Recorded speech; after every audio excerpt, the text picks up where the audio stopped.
Esta semana veremos algunos temas relacionados con el sacrificio y que forman parte de nuestra comprensión de Jesús como Cordero inmolado, como un Dios de amor infinito que estuvo dispuesto al sacrificio supremo, un acto del que nosotros y las demás inteligencias del universo nos maravillaremos por la eternidad.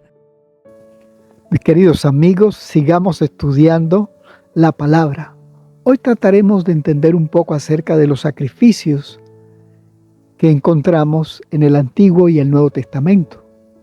Generalmente hay personas que les cuesta entender esto de los sacrificios, por qué había que matarse machos cabríos para colocarlos en un altar. Y la razón de la confusión es porque en las religiones paganas los sacrificios se hacían para calmar a los dioses o complacer sus caprichos. Pero en la Escritura el sacrificio no es para calmar a Dios. En la Escritura los sacrificios nos muestran lo que Dios haría para salvar a la raza humana.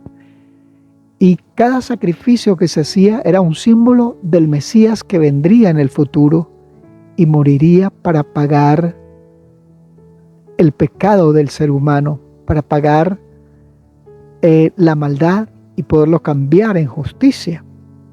Por eso es que en Génesis 3:15 Dios dice que la simiente de la mujer golpearía a la serpiente en la cabeza y ésta lo heriría en el calcañar.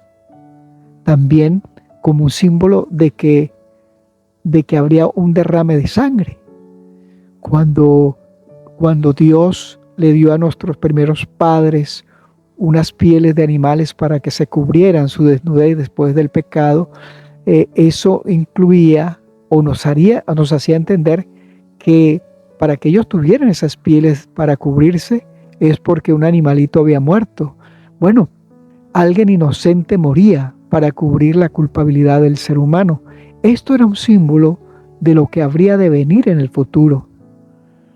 Cuando Caín y Abel hacen su sacrificio, Caín no da un sacrificio de animales, sino que él entrega los frutos de la tierra.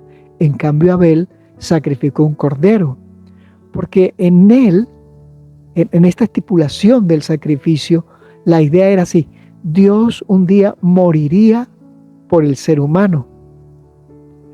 Y cuando Dios establece al pueblo de Israel y les da un santuario y les explica cada una de las normas, allí se hacían sacrificios, pero no era para que los seres humanos subieran a Dios, sino para entender que Dios descendería para estar con el hombre.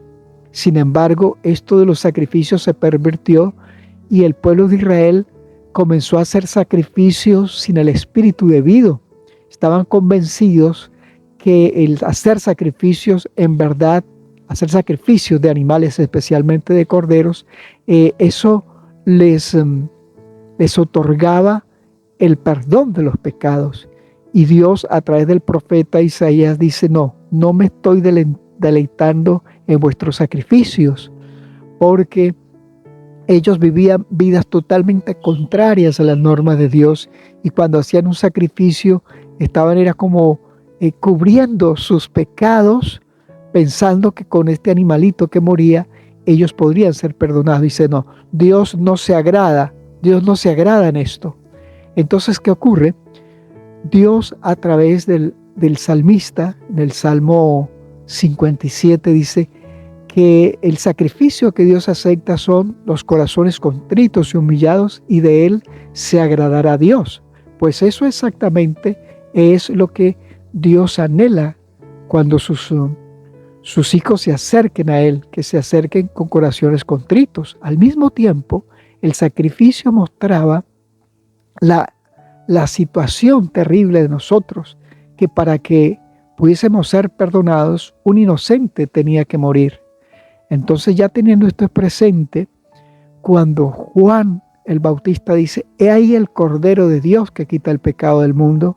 Entonces la gente pudo entender, sí, que esos sacrificios que ellos hacían estaban mostrándonos al Mesías que vendría, porque el sacrificio del Mesías era lo que daría perdón a los seres humanos.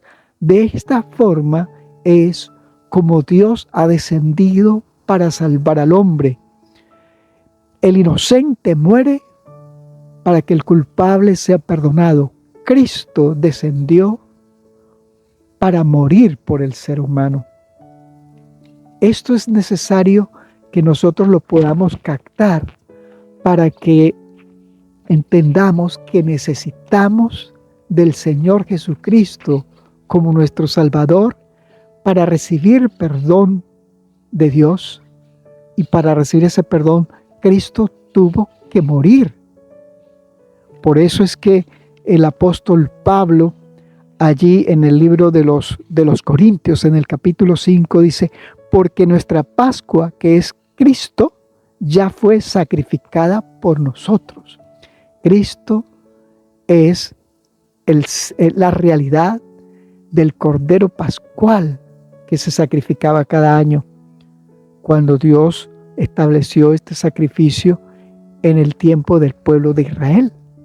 Pero más interesante aún es que cuando nosotros vamos al Apocalipsis, descubrimos que allí hay un cordero inmolado, que es Jesucristo, pero que está ahora en el trono, está frente al Padre Celestial, y sus méritos pueden ser acreditados a mí cuando yo acepto con un corazón contrito y humillado a Jesucristo como mi Salvador, que ha muerto por mi culpa, que ha muerto para que mis pecados sean perdonados. Entonces ahí yo puedo ver la gravedad de mi condición, porque la paga del pecado es la muerte. Por eso los seres humanos morimos, porque estamos destituidos de la gloria de Dios. Pero por eso Dios envió a Jesucristo. Dice, cuando Dios envió a Jesucristo, el nombre que se le puso fue Emmanuel, que significa Dios con nosotros. Cuando Cristo vino y se encarnó, es Dios que se encarnó. Dios descendió para mostrarnos su amor, para que le conociéramos, y estaba dispuesto a vivir una vida perfecta. Y lo más grave es que estaba dispuesto a sacrificarse en la muerte de la cruz. Jesús murió allí por los pecados de todos nosotros. Entonces ahí toma significado las palabras: he ahí el Cordero de Dios, que quita el pecado del mundo. Querido amigo, tu pecado, mi pecado, tenemos la opción de ser perdonados, porque Dios pagó la culpa de mi pecado y lo pagó en la cruz del Calvario. Por eso te invito hoy a que aceptes a Jesucristo como tu Salvador personal, que ha muerto nuestra muerte eterna, que ha muerto por nuestros pecados, para hacernos justos delante de Dios, para hacernos sin pecado delante de Dios, a fin de ser idóneos para cuando Jesús venga por segunda vez. Te invito a que aceptes a Cristo, que es el Cordero de Dios que quita el pecado del mundo.